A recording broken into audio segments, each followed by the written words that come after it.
तृतीय अध्याय प्राण। बहुतों का विचार है प्राणायाम श्वास प्रश्वास की कोई क्रिया है, पर असल में ऐसा नहीं है। वास्तव में तो श्वास प्रश्वास की क्रिया के साथ इसका बहुत थोड़ा संबंध है। यथार्थ प्राणायाम की साधना में अधिकारी होने के लिए बहुत से अलग अलग उपाय हैं। श्वास प्रश्वास की क्रिया उनमें से एक उपाय मात्र है। प्राणायाम का अर्थ है प्राणों का संयम। भारतीय दार्शनिकों के मतानुसार सारा जगत दो पदार्थों में निर्मित है। इनमें से एक का नाम है आकाश। यह आकाश एक सर्वव्यापी सर्वानुस्यूत सत्ता है।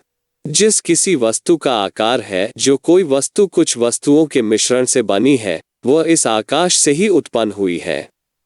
वह आकाश ही वायु में परिणत होता है, यही तरल पदार्थ का रूप धारण करता है, यही फिर ठोस आकार को प्राप्त होता है।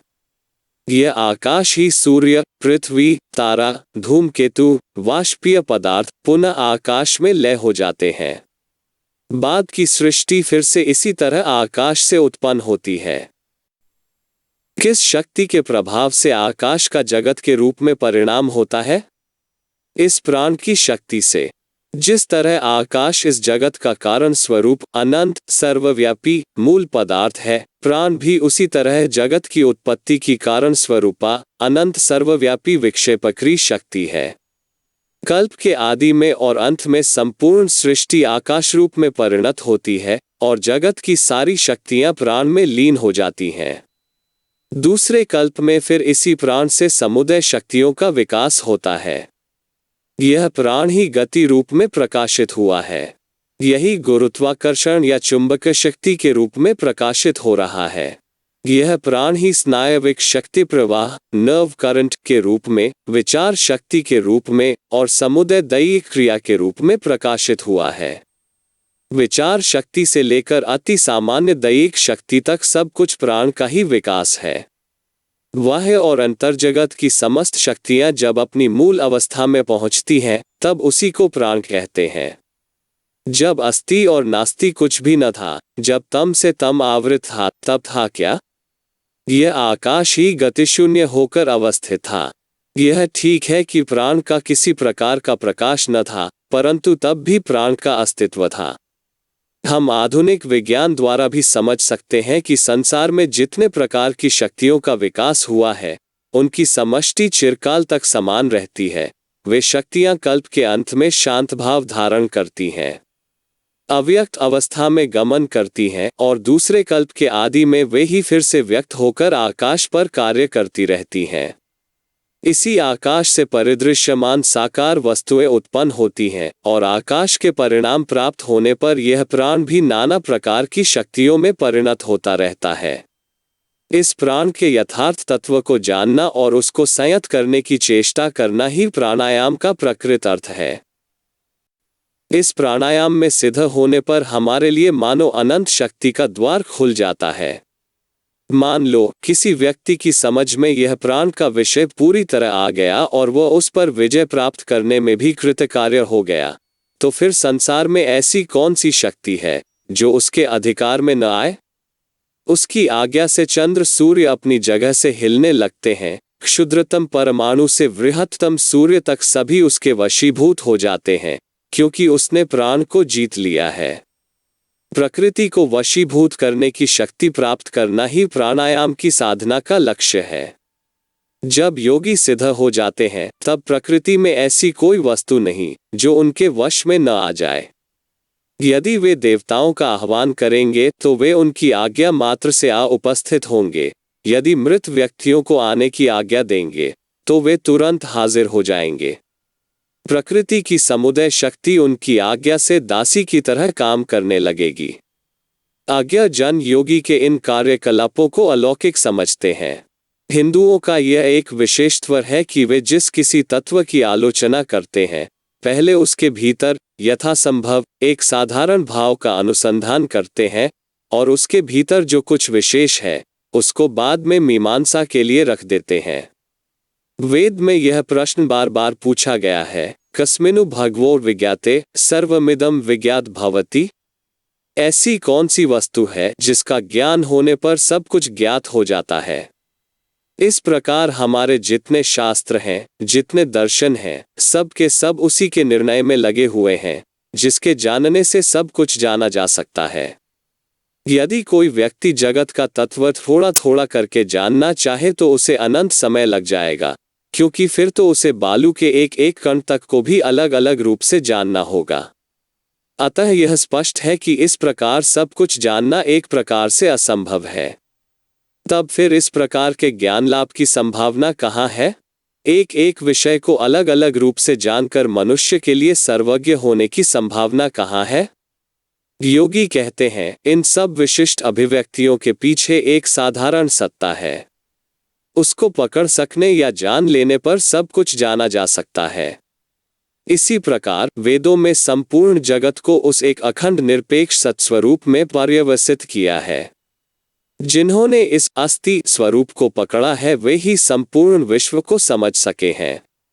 उक्त प्रणाली से ही समस्त शक्तियों को भी इस प्राण रूप साधारण शक्ति में पर्यवसित किया है। अतएव जिन्होंने प्राण को पकड़ा है उन्होंने संसार में जितनी आधि भौतिक या आध्यात्मिक शक्तियां हैं सबको पकड़ लिया है। जिन्होंने प्राण को जीता है उन्होंने अपने मन को ही नहीं वरन सबके मन को भी जीत लिया है। उन्होंने अपनी देह और दूसरी जितनी देह है सबको अपने अधीन कर लिया है, क्योंकि प्राण ही सारी शक्तियों का मूल है। किस प्रकार इस प्राण पर विजय पाई जाए, यही प्राणायाम का एकमात्र उद्देश्य है। इस प्राणायाम के संबंध में जितनी साधनाएं और उपदेश हैं, सबका यही एक उद्देश्य है। हर एक साधनार्थी को उसके सबसे समीप जो कुछ है उसी से साधना शुरू करनी चाहिए। उसके निकट जो कुछ है उस सब पर विजय पाने की चेष्टा करनी चाहिए। संसार की सारी वस्तुओं में देह हमारे सबसे निकट है, मन उससे भी निकटतर है। जो प्राण संसार में सर्वत्र क्रीड़ा कर रहा है उसका जो अंश इस शरीर और मन को चलाता है वही अंश हमारे सबसे निकट है। यह जो क्षुद्र प्राण तरंग है जो हमारी शारीरिक और मानसिक शक्तियों के रूप से परिचित है वह अनंत प्राण समुद्र में हमारे सबसे पास की तरंग है। यदि हम उस क्षुद्र तरंग पर विजय पा लें तभी हम समस्त प्राण समुद्र को जीतने की आशा कर सकते हैं। जो योगी इस विषय में कृतकार्य होते हैं वे सिद्धि पा लेते हैं, तब कोई भी शक्ति उन पर प्रभुत्व नहीं जमा सकती। वे एक प्रकार से सर्वशक्तिमान और सर्वज्ञ हो जाते हैं। हम सभी देशों में ऐसे संप्रदाय देखते हैं जो किसी न किसी उपाय से इस प्राण पर विजय प्राप्त करने की चेष्टा कर रहे हैं।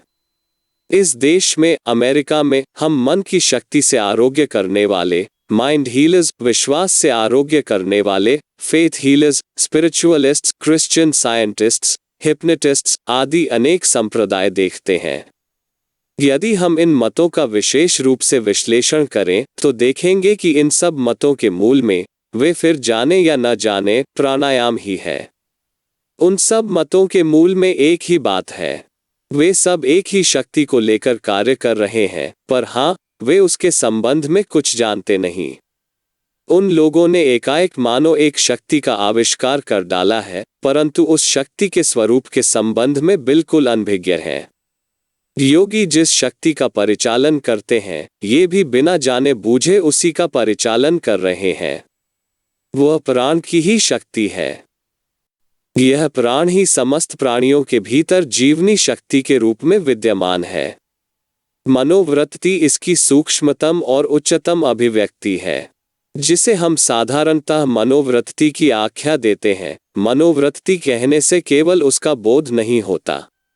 मनोवृत्ति के अनेक प्रकार हैं, जिसे हम सहज ज्ञान, इंस्टिंक्ट अथवा ज्ञान रहित चित्तवृत्ति अथवा मन की अचेतन भूमि कहते हैं। वह हमारा निम्नतम कार्यक्षेत्र है। मान लो मुझे एक मच्छर ने काटा तो मेरा हाथ अपने आप उसे मारने को उठ जाता है। उसे मारने के लिए हाथ को उठाते गिराते मुझे कोई विशेष सोच विचार नहीं करना पड़ता। यह एक प्रकार की मनोवृत्ति है। शरीर की समस्त ज्ञान रहित प्रतिक्रियाएं, रिफ्लेक्स एक्शंस, इसी श्रेणी की मनोवृत्ति के अंतर्गत हैं। इससे ऊंची एक दूसरी श्रेणी की मनोवृत्ति है, उसे सज्ञान मनोवृत्ति अथवा मन की चेतन भूमि कहते हैं। हम युक्ति तर्क करते हैं, विचार करते हैं, सब विषयों के दोनों पहलू सोचते हैं, परंतु इतने से ही समस्त मनोवृत्तियों की समाप्ति नहीं हो जाती। हमें मालूम है, युक्ति या विचार बिल्कुल छो सीमा के अंदर विचरण करता है। वो हम लोगों को कुछ ही दूर तक ले जा सकता है, इसके आगे उसका और अधिकार नहीं। जितनी जगह के अंदर वो चक्कर काटता है वो बहुत छोटी, बहुत संकीर्ण है। परंतु हम यह भी देख रहे हैं कि बहुत से विषय जो उसके अधिकार के बाहर हैं, उसके भीतर आ रहे हैं। पुच्छल तारा जिस प्रकार सौर जगत के अधिकार के भीतर न होने पर भी कभी कभी उसके भीतर आ जाता है और हमें दिख पड़ता है, उसी प्रकार बहुत से तत्व हमारी युक्ति के अधिकार के बाहर होने पर भी उसके भीतर आ जाते हैं। यह अवश्य है कि वे सब तत्व इस सीमा के बाहर से आते हैं, पर विचार शक्ति इस सीमा को पार नहीं कर सकती। इस छोटी सी सीमा के भीतर उनके इस अंधकार प्रवेश का कारण यदि हम खोजना चाहें तो हमें अवश्य इस सीमा के बाहर जाना होगा। हमारे विचार, हमारी युक्तियां वहां नहीं पहुंच सकती। योगियों का कहना है कि यह सज्ञान या चेतन भूमि ही हमारे ज्ञान की चरम सीमा नहीं है। मन तो पूर्वोक्त दोनों भूमियों से भी उच्चतर भूमि पर विचरण कर सकता है। उस भूमि को हम ज्ञानातीत या पूर्ण चेतन भूमि कहते हैं। वही समाधि नामक पूर्ण एकाग्न अवस्था है। जब मन उस अवस्था में उपनीत होता है तब वह युक्ति राज्य के परे चला जाता है तथा सहज ज्ञान और युक्ति के अतीत विषयों को प्रत्यक्ष करता है। शरीर की सारी सूक्ष्म से सूक्ष्म शक्तियां जो प्राण की ही विभिन्न अवस्था मात्र हैं, यदि सही रास्ते से परिचालित हों तो वे मन पर विशेष रूप से कार्य करती हैं और तब मन भी पहले से ऊंची अवस्था में अर्थात ज्ञानातीत या पूर्ण चेतन भूमि में चला जाता है और वहां से कार्य करता रहता है। बाहिर जगत हो अथवा अंतर जगत, जिधर भी दृष्टि दौड़ाई जाए उधर ही एक अखंड वस्तुराशि दिख पड़ती है। भौतिक संसार की ओर दृष्टिपात करने पर दिखता है कि एक अखंड वस्तु ही मानो नाना रूप में विराजमान है। वास्तव में तुम में और सूर्य में कोई भेद नहीं। वैज्ञानिक के पास जाओ, वे तुम्हें समझा देंगे कि वस्तु वस्तु में भेद केवल काल्पनिक है। इस टेबल से वास्तव में मेरा कोई भेद नहीं। यह टेबल अनंत जल राशि की मानो एक बूंद है और मैं उसी की एक दूसरी बूंद। प्रत्येक साकार वस्तु इस अनंत जड़ सागर में मानो एक भंवर है। भंवर सारे समय एक रूप नहीं रहते। मान लो किसी नदी में लाखों भंवर हैं। प्रत्येक भंवर में प्रति क्षण नई जलराशि आती है, कुछ देर घूमती है और फिर दूसरी ओर चली जाती है। उसके स्थान में एक नई जलराशि आ जाती है। यह जगत भी इसी प्रकार सतत परिवर्तनशील एक जलराशि मात्र है और ये सारे रूप उसके भीतर मानो छोटे छोटे भंवर हैं। कोई भूत समष्टि किसी मनुष्य देहरूपी भंवर में घुसती है और वहां कुछ काल तक चक्कर काटने के बाद वो बदल जाती है और एक दूसरी भंवर में, किसी पशु देहरूपी भंवर में प्रवेश करती है। फिर वहां कुछ वर्ष तक घूमती रहने के बाद हो तो इस बार खनिज पदार्थ नामक भंवर में चली जाती है। बस सतत परिवर्तन होता रहता है। कोई भी वस्तु स्थिर नहीं।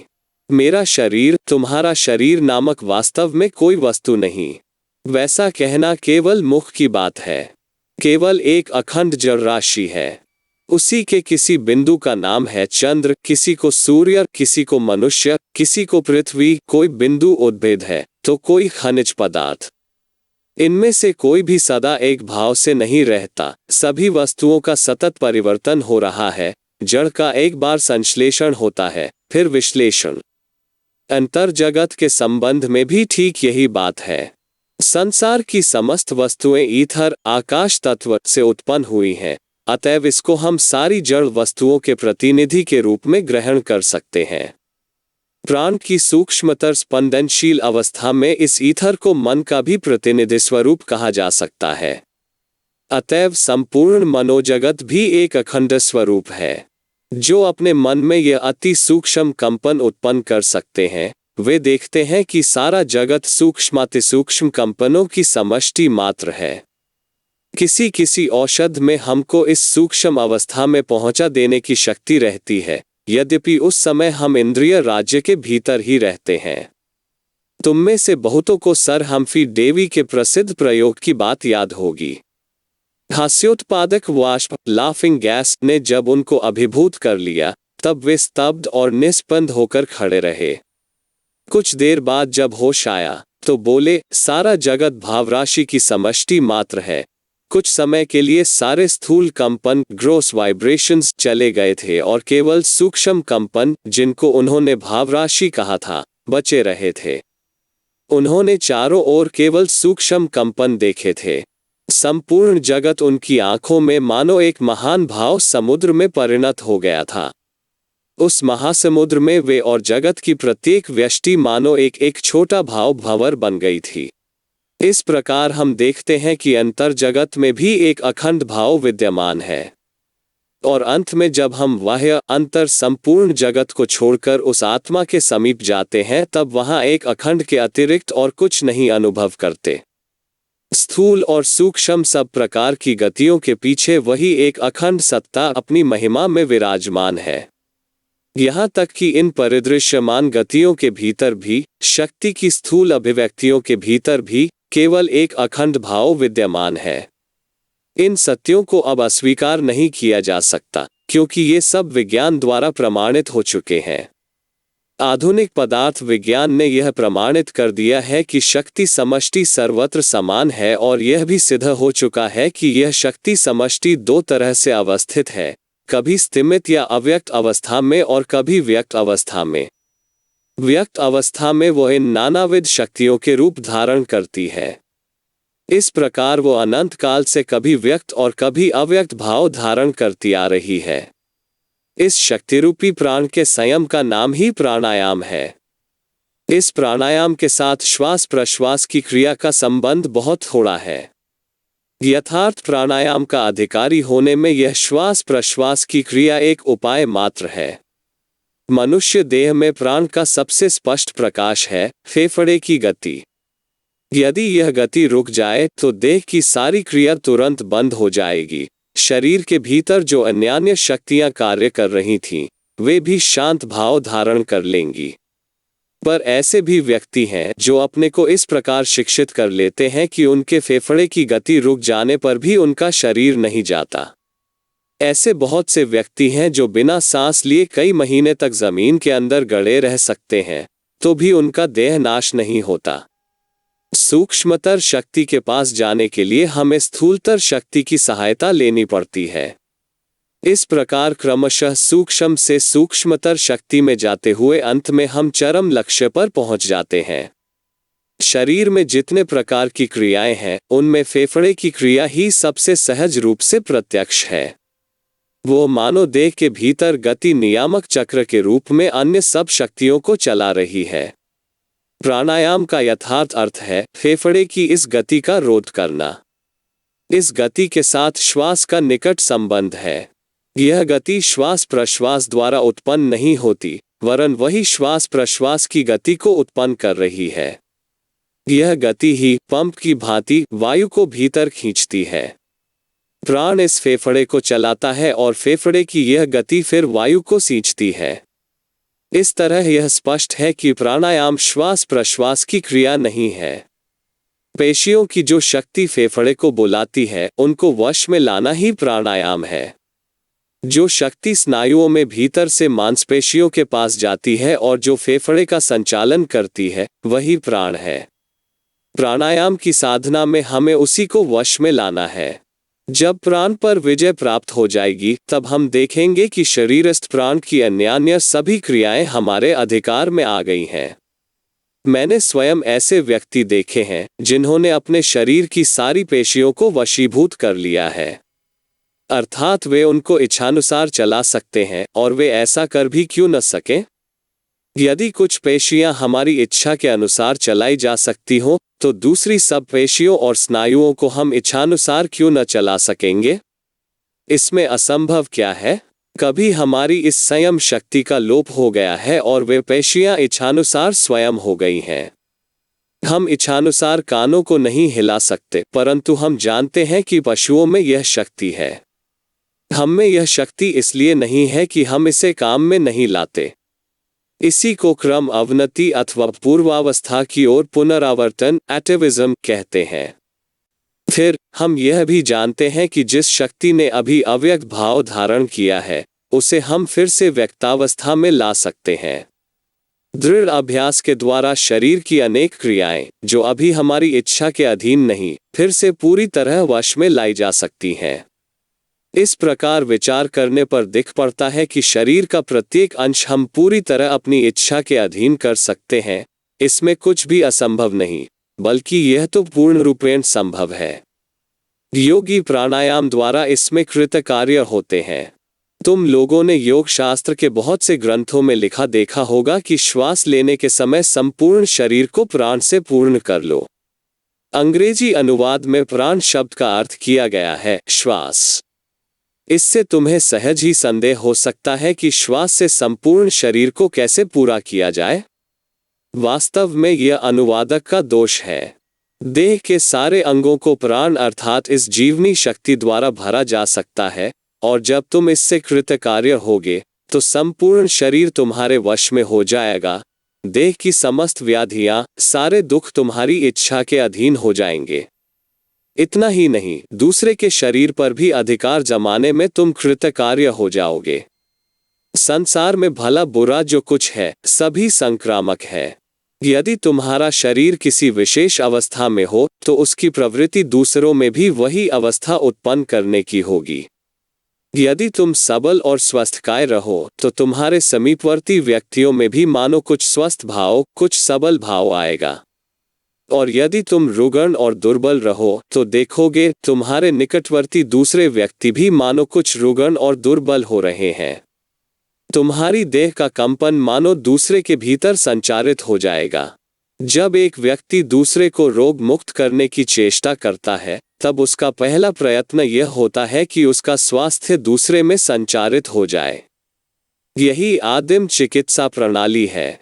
ज्ञात भाव से हो या अज्ञात भाव से एक व्यक्ति दूसरे की देह में स्वास्थ्य संचार कर दे सकता है। यदि एक बहुत बलवान व्यक्ति किसी दुर्बल व्यक्ति के साथ सदैव रहे तो वह दुर्बल व्यक्ति कुछ अंश में अवश्य सबल हो जाएगा। यह बल संचारण क्रिया ज्ञात भाव से हो सकती है तथा अज्ञात भाव में भी।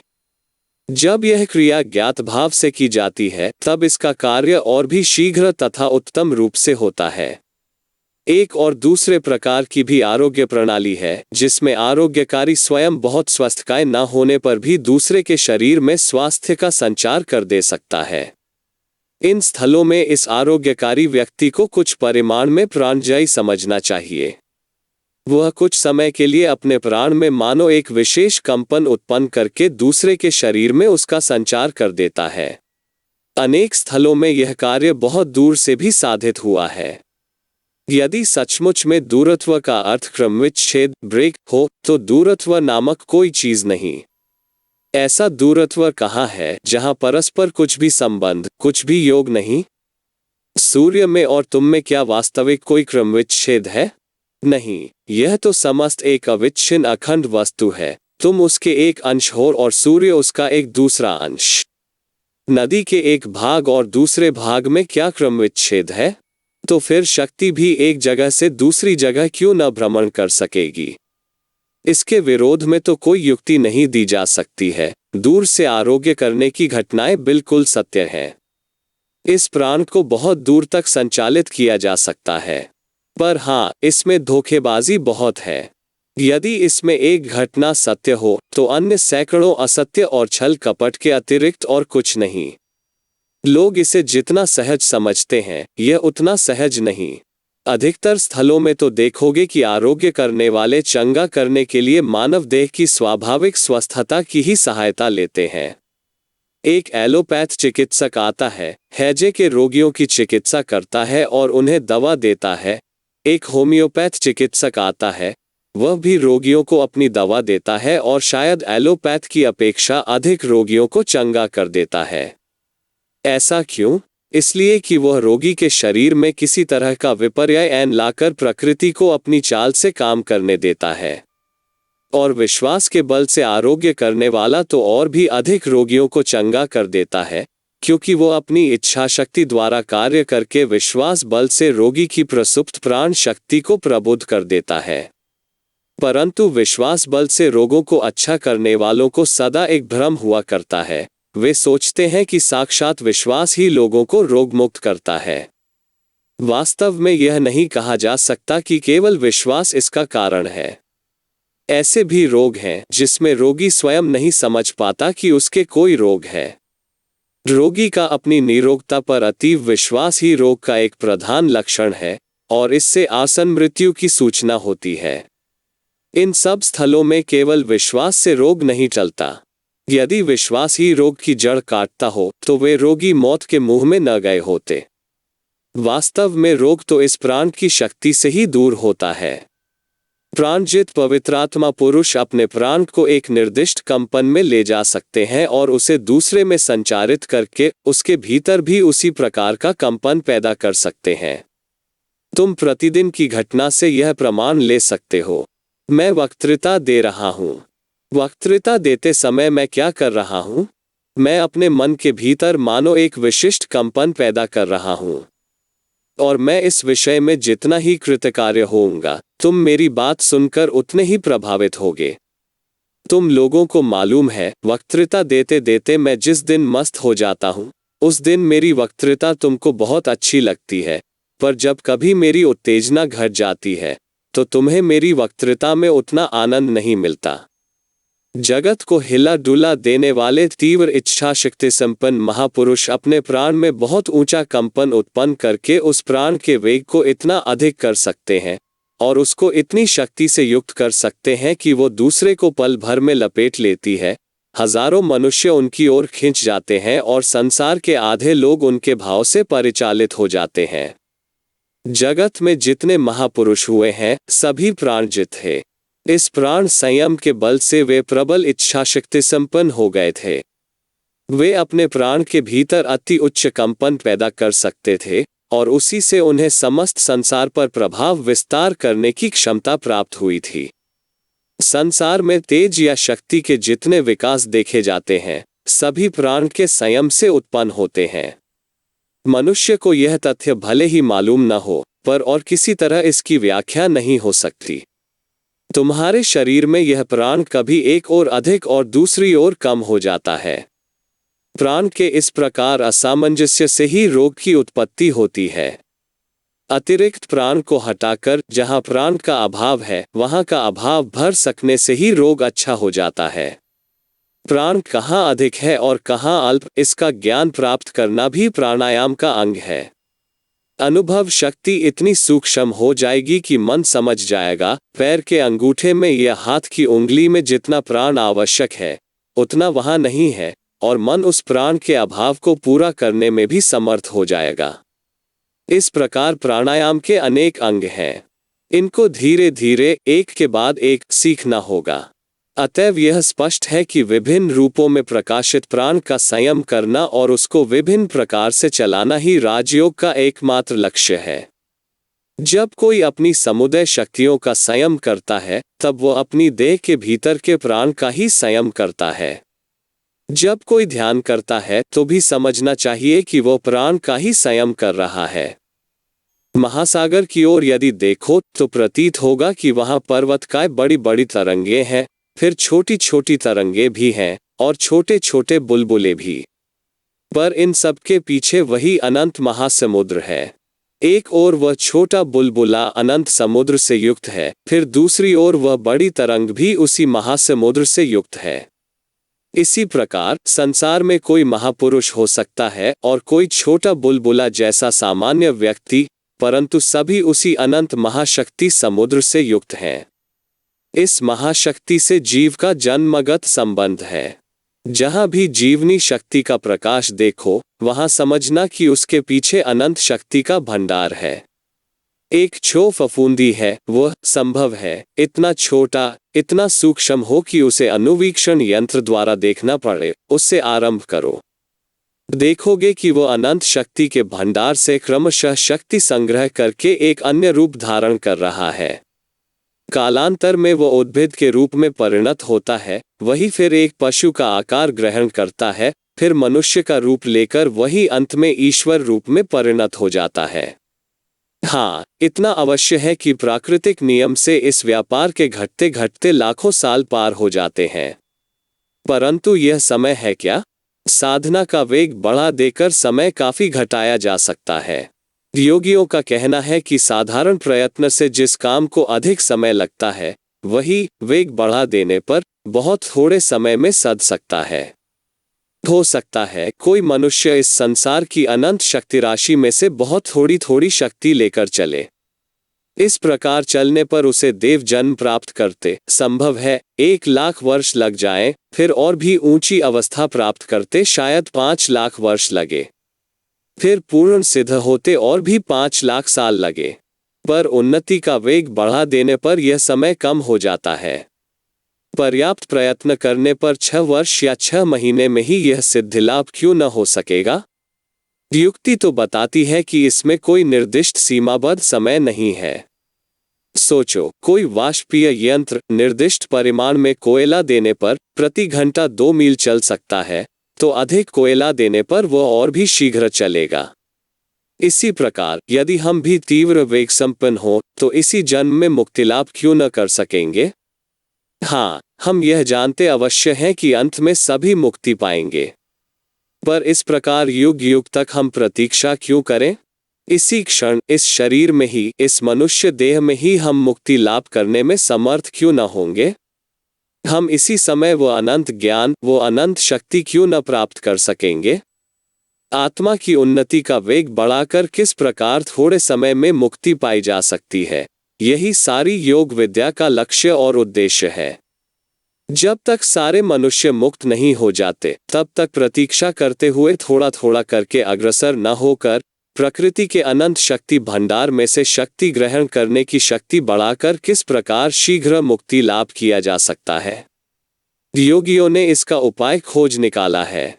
संसार के सभी महापुरुष, साधु और सिद्ध पुरुष ने क्या किया है? उन्होंने एक जन्म में ही समय को कम करके उन सब अवस्थाओं का भोग कर लिया है जिनमें से होते हुए साधारण मानव करोड़ों जन्मों में मुक्त होता है। एक जन्म में ही वे अपनी मुक्ति का मार्ग तय कर लेते हैं। वे दूसरी कोई चिंता नहीं करते, दूसरी बात के लिए एक निमिष मात्र भी समय नहीं देते। उनका पल भर भी व्यर्थ नहीं जाता। इस प्रकार उनकी मुक्ति का समय घट जाता है। एकाग्रता का यह अर्थ है कि शक्ति संचय की क्षमता को बढ़ाकर समय को घटा लेना। राजयोग इसी एकाग्रता की शक्ति को प्राप्त करने का विज्ञान है। इस प्राणायाम के साथ प्रेत तत्व स्पिरिचुअलिज्म का क्या संबंध है? वह भी एक तरह का प्राणायाम है। यदि यह सत्य हो कि परलोकगत आत्मा का अस्तित्व है और उसे हम देख भर नहीं पाते, तो यह भी बहुत संभव है कि यहीं पर शायद लाखों आत्माएं हैं जिन्हें हम न देख पाते हैं, न अनुभव कर पाते हैं, न छू पाते हैं। संभव है हम सदा उनके शरीर के भीतर से आ जा रहे हों, और यह भी बहुत संभव है कि वे भी हमें देखने या किसी प्रकार से अनुभव करने में असमर्थ हों। यह मानो एक वृत्त के भीतर एक और वृत्त है, एक जगत के भीतर एक और जगत। जो एक ही भूमि प्लेन पर रहते हैं वे ही एक दूसरे को देख सकते हैं। हम पंचेंद्रिय विशिष्ट प्राणी हैं। हमारे प्राण का कंपन एक विशेष प्रकार का है। जिनके प्राण का कंपन हमारी तरह का है उन्हीं को हम देख सकेंगे। परंतु यदि कोई ऐसा प्राणी हो जिसका प्राण अपेक्षाकृत उच्च कंपनशील है, तो उसे हम न देख पाएंगे।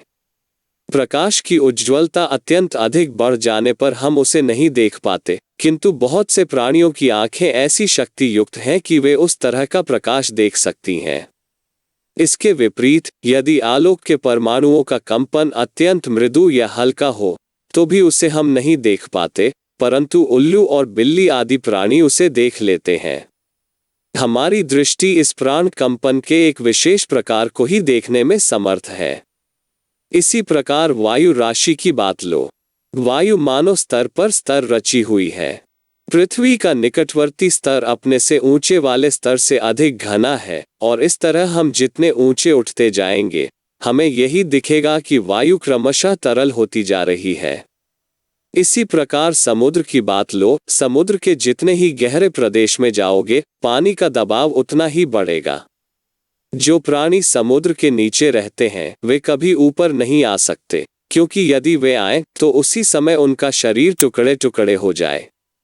संपूर्ण जगत को ईथर आकाश तत्व के एक समुद्र के रूप में सोचो। प्राण की शक्ति से वो मानो स्पंदित हो रहा है और विभिन्न मात्रा में स्पंदनशील स्तरों में बंटा हुआ है। तो देखोगे जिस स्थान से स्पंदन शुरू हुआ है उससे तुम जितनी दूर जाओगे उतना ही वह स्पंदन मृदु रूप से अनुभूत होगा। केंद्र के पास स्पंदन बहुत द्रुत होता है। और भी सोचो, भिन्न भिन्न प्रकार के स्पंदन एक एक स्तर हैं। इस संपूर्ण स्पंदन क्षेत्र को एक वृत्त के रूप में सोचो, सिद्धि उसका केंद्र है। इस केंद्र से हम जितनी दूर जाएंगे स्पंदन उतना ही मृदु होता जाएगा। भूत सबसे बाहरी स्तर है, मन उससे निकटवर्ती और आत्मा मानो केंद्र स्वरूप है। इस प्रकार विचार करने से हम देखेंगे कि जो प्राणी एक स्तर पर वास करते हैं वे एक दूसरे को पहचान सकेंगे, परंतु अपने से नीचे या ऊंचे स्तर वाले जीवों को न पहचान सकेंगे। फिर भी जैसे हम अनुवीक्षण यंत्र और दूरबीन की सहायता से अपनी दृष्टि का क्षेत्र बढ़ा सकते हैं, उसी प्रकार मन को विभिन्न प्रकार के स्पंदनों से युक्त करके हम दूसरे स्तर का समाचार अर्थात वहां क्या हो रहा है यह जान सकते हैं। समझो, इसी कमरे में ऐसे बहुत से प्राणी हैं जिन्हें हम नहीं देख पाते। वे सब प्राण के एक प्रकार के स्पंदन के फल हैं और हम एक दूसरे प्रकार के। मान लो कि वे प्राण के अधिक स्पंदन से युक्त हैं और हम उनकी तुलना में कम स्पंदन से। हम भी प्राण रूप मूल वस्तु से गढ़े हुए हैं और वे भी वही हैं। सभी एक ही समुद्र के भिन्न भिन्न अंश मात्र हैं। विभिन्नता है केवल स्पंदन की मात्रा में। यदि मन को मैं अधिक स्पंदन विशिष्ट कर सका तो मैं फिर इस स्तर पर न रहूंगा, मैं फिर तुम लोगों को न देख पाऊंगा। तुम मेरी दृष्टि से अंतर्हित हो जाओगे और वे मेरी आंखों के सामने आ जाएंगे। तुम में से शायद बहुतों को मालूम है कि यह व्यापार सत्य है। मन को इस प्रकार उच्च से उच्चतर स्पंदन विशिष्ट करने को योग शास्त्र में एकमात्र समाधि शब्द द्वारा अभिहित किया गया है। समाधि की निम्नतर अवस्थाओं में इन दृश्य प्राणियों को प्रत्यक्ष किया जाता है, और समाधि की सर्वोच्च अवस्था तो वो है जब हमें सत्य स्वरूप ब्रह्म के दर्शन होते हैं। तब हम उस उपादान को जान लेते हैं जिससे इन सब बहुविध जीवों की उत्पत्ति हुई है। जैसे एक मृत पिंड को जान लेने पर समस्त मृत पिंड ज्ञात हो जाता है, उसी प्रकार ब्रह्म दर्शन से संपूर्ण जगत भी जाना जा सकता है। इस प्रकार हम देखते हैं कि प्रेत तत्व विद्या में जो कुछ सत्य है वह भी प्राणायाम के ही अंतर्भूत है। इसी प्रकार जब कभी तुम देखो कि कोई दल या संप्रदाय किसी रहस्यात्मक या गुप्त तत्व के आविष्कार की चेष्टा कर रहा है, तो समझना वह यथार्थतः किसी परिमाण में इस राजयोग की ही साधना कर रहा है, प्राण संयम की ही चेष्टा कर रहा है। जहां कहीं किसी प्रकार की असाधारण शक्ति का विकास हुआ है वहां प्राण की ही शक्ति का विकास समझना चाहिए। यहां तक कि भौतिक विज्ञान भी प्राणायाम के अंतर्गत किए जा सकते हैं। वाष्पीय यंत्र को कौन संचालित करता है? प्राण ही वाष्प के भीतर से उसको चलाता है। ये जो विद्युत की अद्भुत क्रियाएं दिख पड़ती हैं, ये सब प्राण को छोड़ भला और क्या हो सकती हैं? पदार्थ विज्ञान है क्या? वह बाहरी उपायों द्वारा प्राणायाम है। प्राण जब मानसिक शक्ति के रूप से प्रकाशित होता है तब मानसिक उपायों द्वारा ही उसका संयम किया